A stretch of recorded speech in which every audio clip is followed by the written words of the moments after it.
I had a unique experience where I felt as if I don't exist, which is funny and which is something kind of absurd. It may appear to be absurd, but I can't help people who perhaps have gone through NDE or OBE may resonate a little bit. So what happened is that I was doing that practice sitting in my posture, and of course there were a lot of people in the group. So when I was listening to the audio recorded voice of Sri Ravi Shankar, and I was doing the practice very sincerely, after around 15, 20 minutes, when the instruction was to, as if it has stopped, I mean, stopped in the sense that that's the end of the exercise, then what happened, that I felt as if I don't exist, means as I know myself, didn't exist. So it's a very strange phenomenon, peculiar phenomenon, and there was nothing called me and outside. There was nothing called separateness. So as if I was immersed, or I was merged with the cosmos, or you can say the universe, or whatever you can call it. So that kind of a feeling was there. I mean, I can't say that I am I mean, for example, now I am sitting and I'm talking to you, but that period of time, about few minutes, it was not there. So my existence completely vanished as I know myself. So that's how the transcendental experience. In fact, I also describe that in my book. You're listening to Inspire Me with Jay, where science meets spirit, and stories of meditation and the near-death experience awaken what's possible within us all. I'm Jay, and this is your moment to be inspired.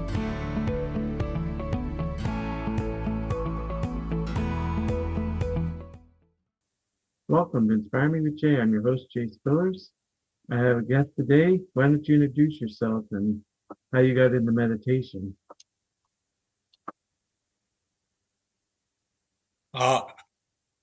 Hello, Jay. Thanks for having me here.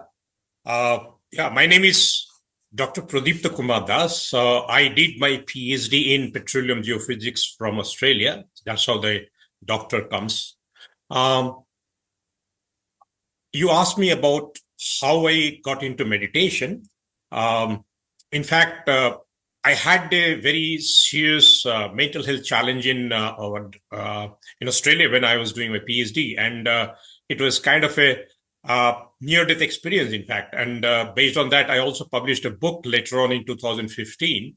Now, when I went through that crisis in Australia, I didn't have any clue how to get over my mental health challenges. So I just got into some medication, consulted a psychiatrist for therapy.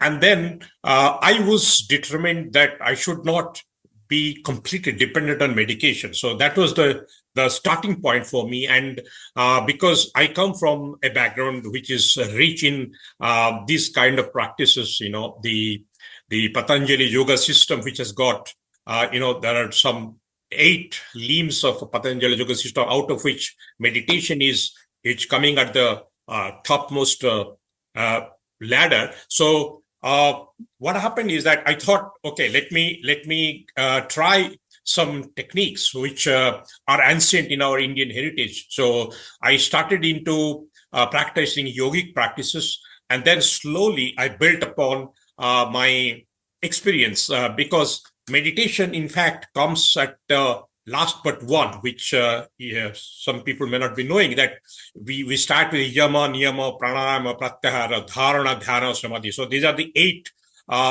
steps of Patanjali Yoga Sutras or Patanjali Yoga system.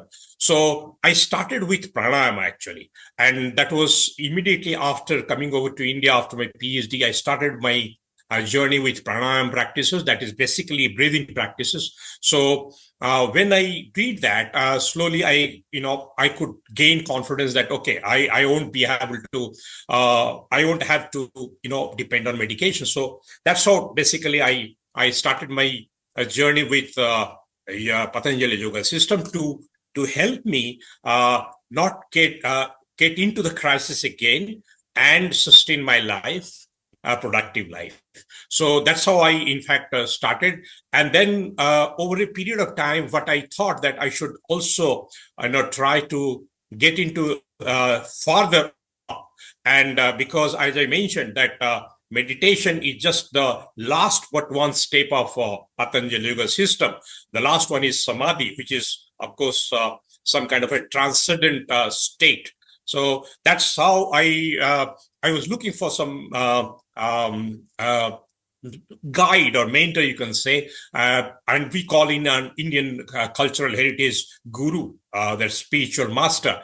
And I was searching for as long as nearly 16 years. In fact, I started my search for my guru, the spiritual guru, way back in 2001 when I was in Australia. And then over that period of around 15, 16 years, I was searching because, there is a saying in Indian folklore that when the student is ready, the teacher will appear. So, but it was not happening because I'm a hardcore science background person. So, analytical mind, it won't happen that you can accept everything easily. So that is the reason why I had to struggle. And finally, there was, what happened is that sometime in 2004, I got into one week workshop with a person called Shamir Joli, who was a disciple of Sri Ravi Shankar, who is again a spiritual master, is very famous spiritual master in India, contemporary. He's still there. And there was a program called Sudarshana Kriya. That's a meditation practice, Sudarshana Kriya. And I did that in 2004. And during that Sudarshana Kriya practice, even during the workshop, I came across an experience which was very similar to Samadhi, because I talked to my instructor, who was Samir Joli, and he referred to it, perhaps it could be Samadhi. So you can imagine the kind of a transformative experience I had within just last 3 or 4 years of practicing pranayama and then the Sudarshana Kriya. And then, of course, I left everything there because I didn't practice too much because life caught me on. I was having my family, my job and everything. So, but in the back of my mind, I was continuously struggling to find out my real spiritual guru. So Sri Ravi Shankar, who is a contemporary spiritual master, though I learned that Sudarshan Kriya from one of his disciples, but still I couldn't really be happy with the fact that I should be accepting him as my spiritual master for whatever reasons. And then my search continued, and in 2016 I found there is, of course, a backstory. I will not go into that. I found my spiritual master, spiritual guru, who is Sri Paramahamsa Yogananda, who is very well known in America and all over the world. He is basically considered to be the father of yoga in the West. So, he has got an organization called Yogada Satsang Society Self-Realization Fellowship. So when I got into that organization, YESSSRF, in 2016, that's when I started practicing meditation. So this is a long story. So from 2016, I got into meditation. And again, in that YESSSRF system, we have a systematic procedures. Only the people who join their membership or join the organization, they are imparted the training. So I went into those training, and then, of course, I have been practicing meditation. So that's the story about my journey with meditation. I hope I'm not taken long. Oh, no. So is the meditation school that you do that you're a part of, is it in any way similar to like transcendental meditation?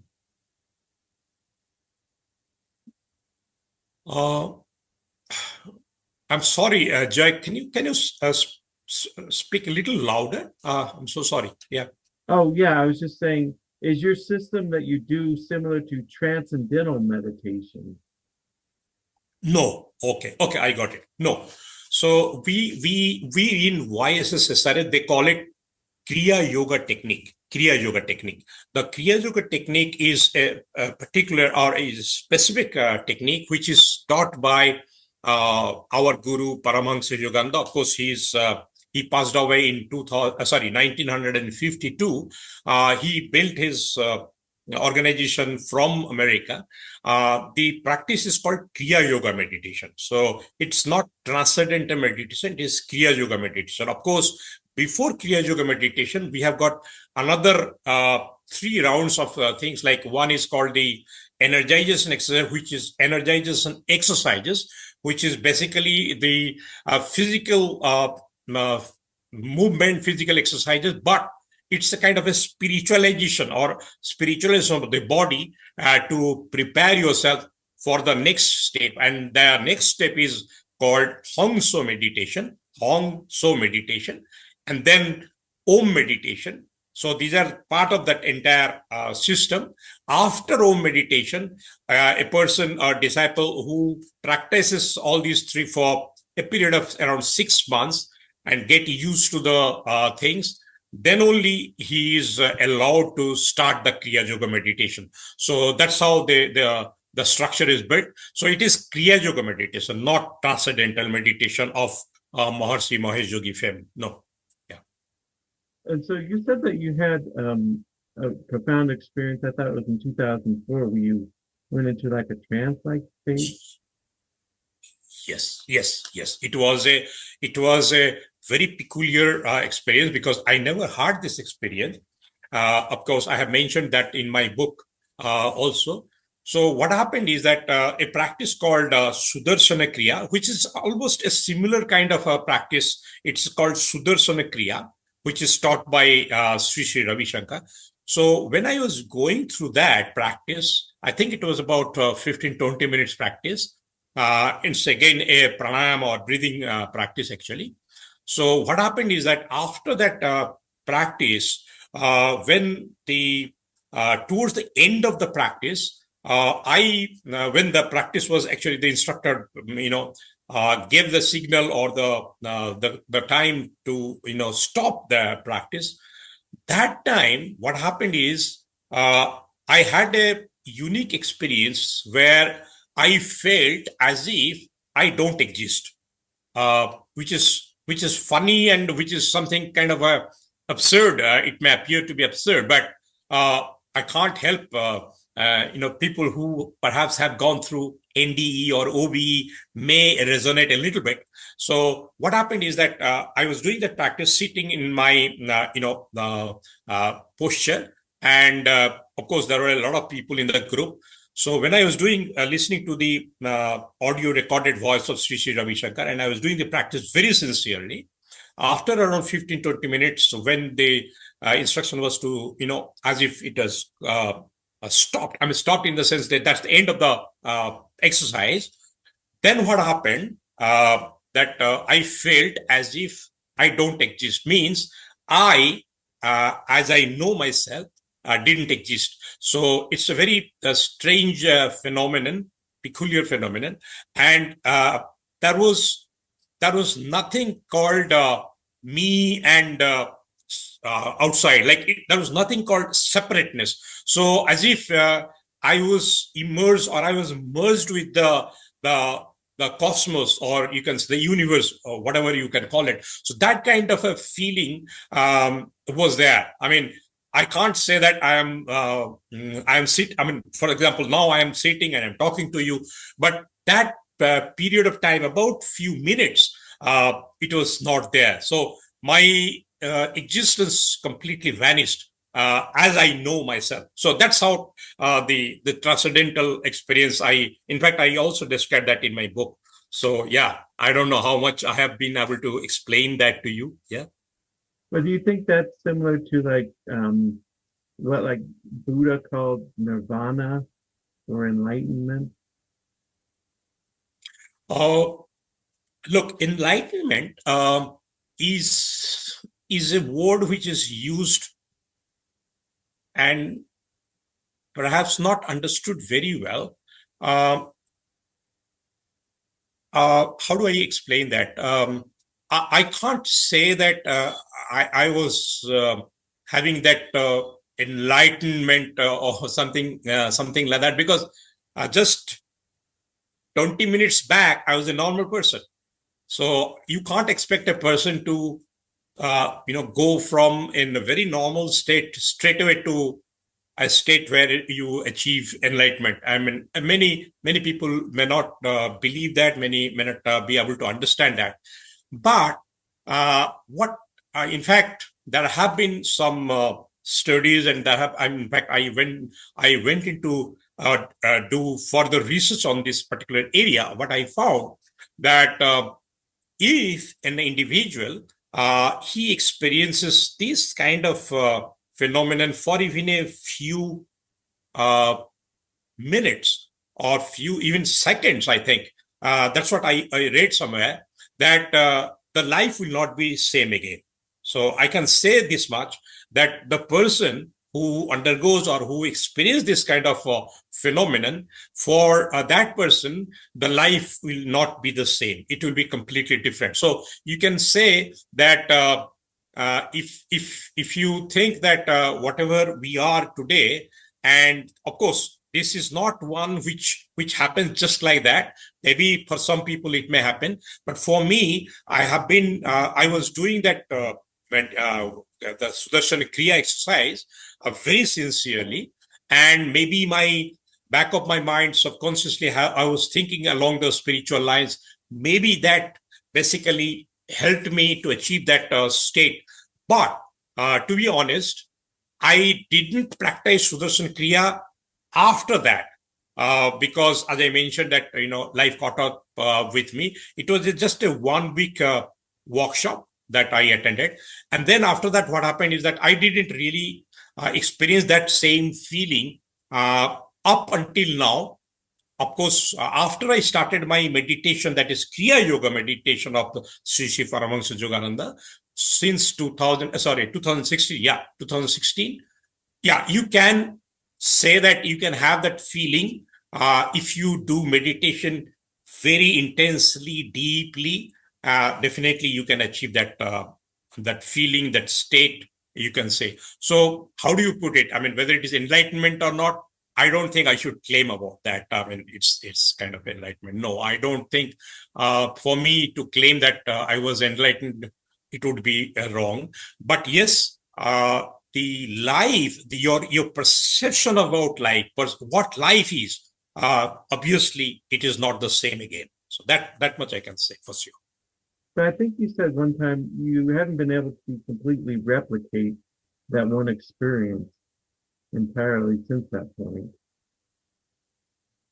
Oh, yeah. So what happened is that experience which I had in 2004, the practice, actually the idea is, when you are taught this practice, you have to practice it every day. Some people say 2 times a day, but I didn't do that. Let me be honest. After 2004 experience, and then of course, I was doing everything else. Like, for example, normal pranayama practices, that different pranayama practice, the breathing exercise there. But when I started my Kriya Yoga meditation in 2000, actually 18, the previous one, as I mentioned about the Hongsho technique, the Om technique, those techniques, when I did that, and then later on when I started my Kriya Yoga meditation in 2018, yes, I can confidently say I will have those traces of the same experience. I can repeat that experience. Yes.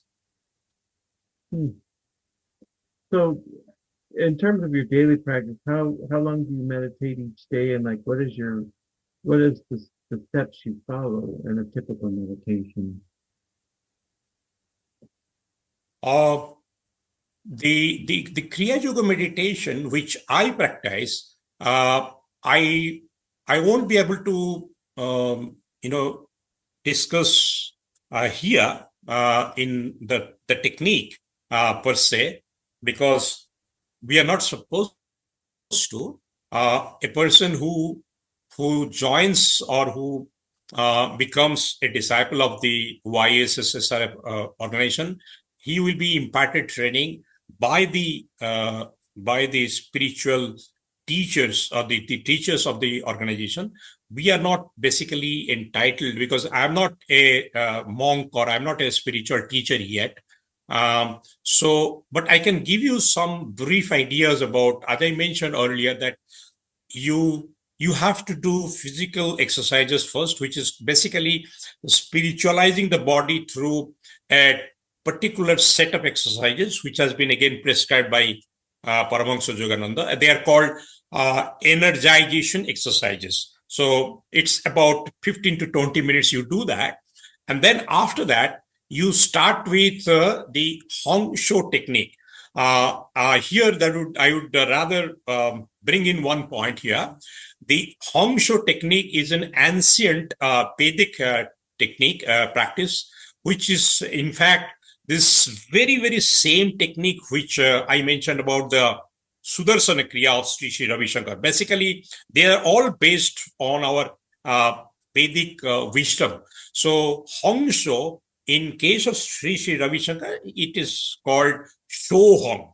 That's the only difference. So when you do the inhalation, you mentally chant Hong, and when you do exhalation, you mentally chant So. That's the Hong Shou technique. Of course, this I can say because it is there in the book, but I won't be able to go deeper into that or on that because of the as I mentioned about the restriction that we are supposed to follow. And then after that, there is a meditation technique called Om meditation, which is again just sit in your meditation posture and basically try to bring in the Om sound, the cosmic sound. You are, of course, definitely you are aware about the fact that even I'm not sure how much it is true, but it seems the modern science has also unraveled there is a background ambient sound which is referred to in our Vedic literature is Om.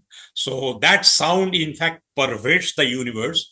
And the pervades the universe means each human being is capable of perceiving that Om sound within the body. So that's basically the idea. Uttering the sound Om, listening to the sound Om is different because they are sense driven, our five sense driven.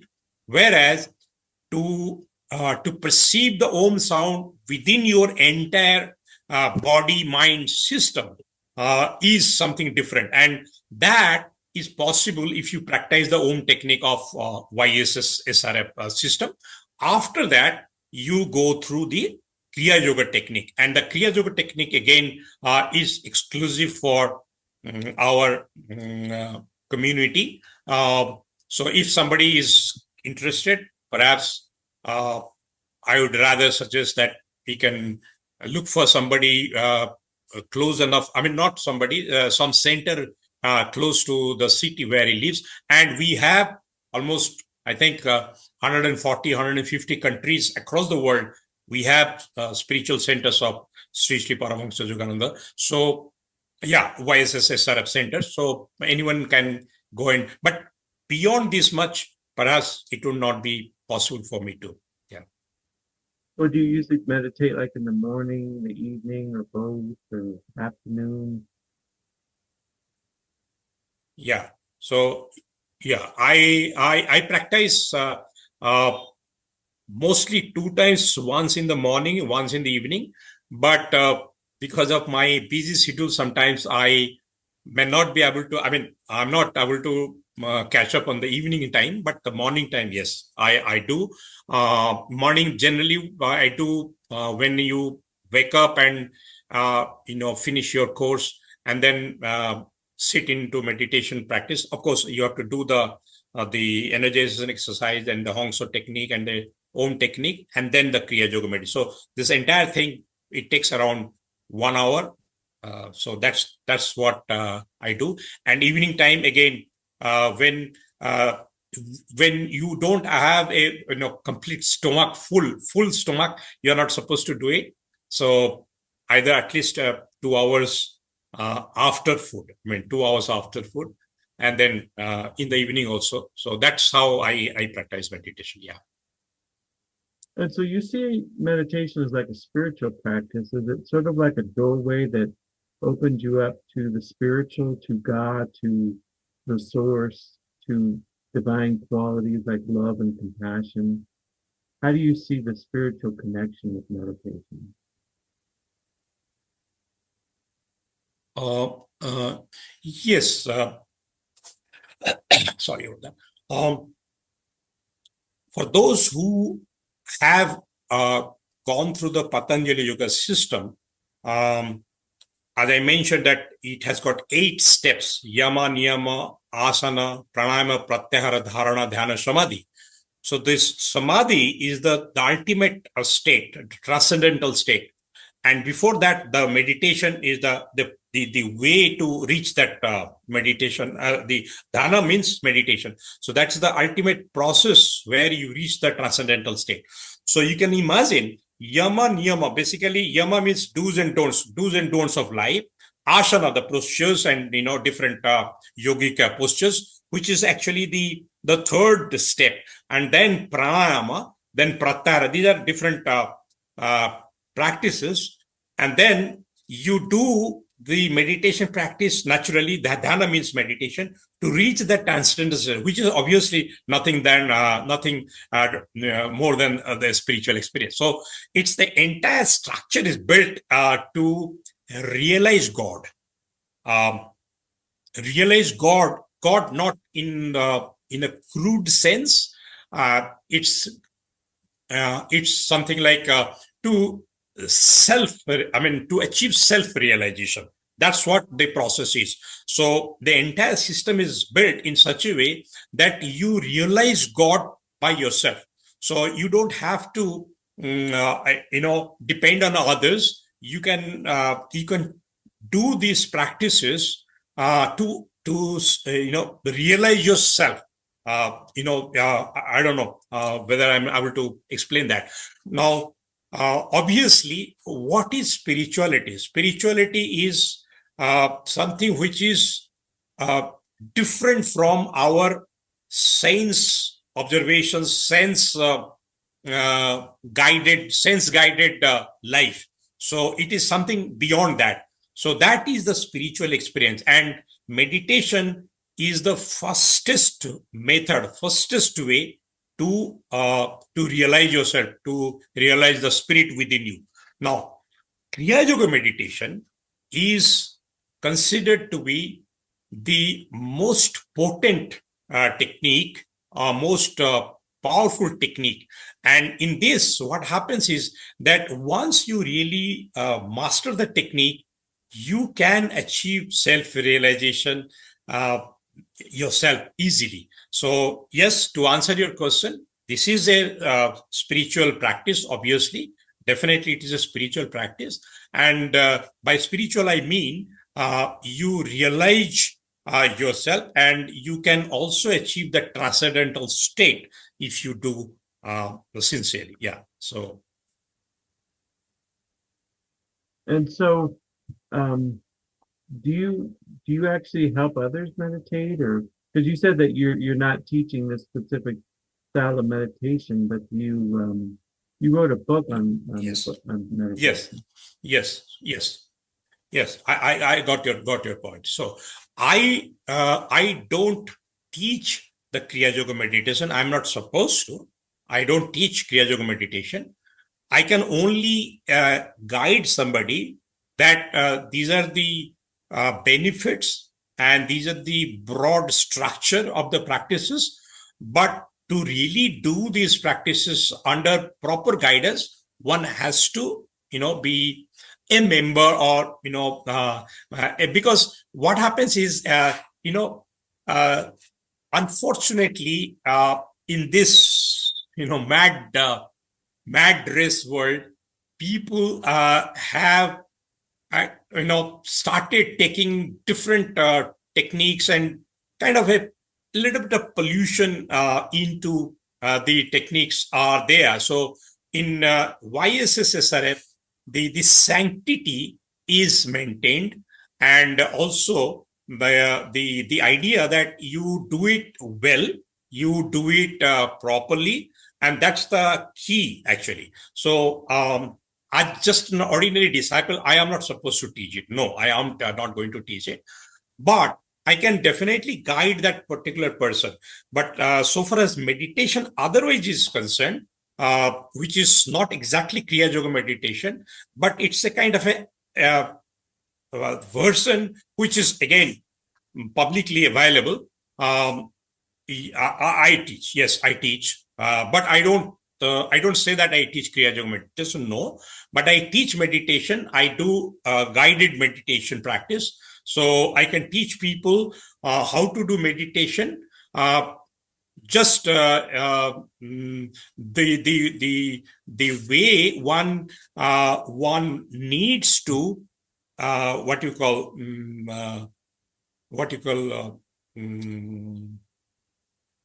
concentrate your mind. Yeah, somebody has to first concentrate your mind and then focus on your breathing, and then slowly how to reach that state of thoughtlessness. So these are the things which I teach in my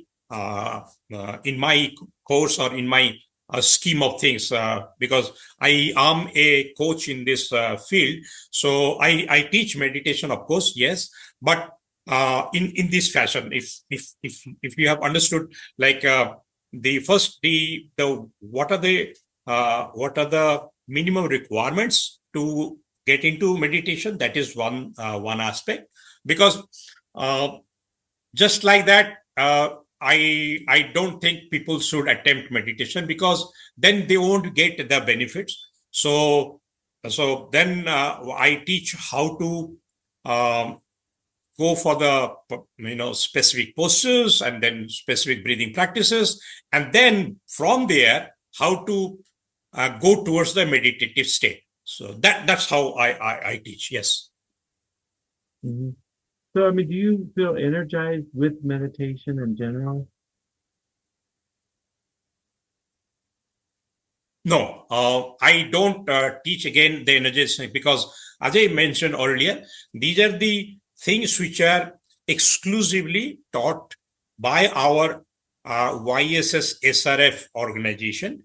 But my coaching area, my niche is to help people heal from anxiety, stress, depression, and panic attacks. So these are the four specific areas where I help people. Now, the energization exercises I don't teach, no, but I advise or I suggest that to heal yourself from stress, depression, anxiety, and panic attacks, one has to do exercises, normal exercises. Either you do jogging, you do yogic practices like the pranayama, the other yogic asanas. So I teach them. Yes, I teach those yogasanas a little bit, yogasanas, the pranayama, and the physical exercises, for example, jogging, walking. So this is nothing to be taught. I mean, we all know about it. So the idea is that to have your physical body suitable for the advanced practices of pranayama, and so that's basically the way I teach. So not the energization exercise per se of YSS SRF scheme. Yeah. Well, do you think mindfulness is a good entry point for a lot of people in meditation? You mean to say entry point? Yeah, like, is mindfulness a good way for people to start meditating? Like, because a lot of people, especially in the West, they get into mindfulness. Yeah, Jay, yes, in the West, what has happened is it has mushroomed, and everyone has got his own brand, so to say. Now, what actually is mindfulness? And if you understand what actually mindfulness is, very simple thing, like uh, you do your activity, each thought in a mindful manner. That's called mindfulness. Nothing beyond that. Now now uh, but generally people think that this is something which is a very um, tough or very critical or way to do. Generally what happens is our mind is kind of, people say it's a monkey mind, like uh, we keep on allowing our mind to go into the past, the future, and it doesn't stick in the present. So mindfulness meditation or mindfulness practices help you to be in the present. So that's the only thing. I mean, so that's how I take mindfulness meditation or mindfulness practice. Yes. So mindfulness meditation, if you are able to control your mind in the sense that it doesn't vacillate between the past and the future, uh, then you concentrate your mind, and then from there, if you can reach a state of thoughtlessness, then ultimately you achieve something of a meditative state. So from mindfulness meditation practice, if you can take yourself to the state of thoughtlessness where there is absolutely no thought, and you are just sitting like that, and you are completely merged with the cosmos, that state, that meditative state is obviously the ultimate of aim of meditation. So mindfulness meditation is definitely the tool to achieve that. Yes. And so, where can people reach out to you if they'd like to get in contact with you? I'm so sorry. I think you have to repeat that, Jay. Oh, yeah. Where can people reach out to you if they want to get in contact with you? Okay. I think mm, how do I? You suggest? I mean, I live in Odisha, a state called Odisha in India, and I live in Bhubaneswar. I have my books, 3 books I have written. They are all available in Amazon, and if, of course, I have. I conduct from time to time some webinars. Of course, I have got my Facebook, Instagram, so people can go into my bio and reach out to me through email, through any social media. So yeah, so that's how people can reach out to me. Yeah. And is there like one final word you'd like to leave the audience with? Okay. For my work, people who are having challenges of suffering from stress, modern day stress, depression, anxiety,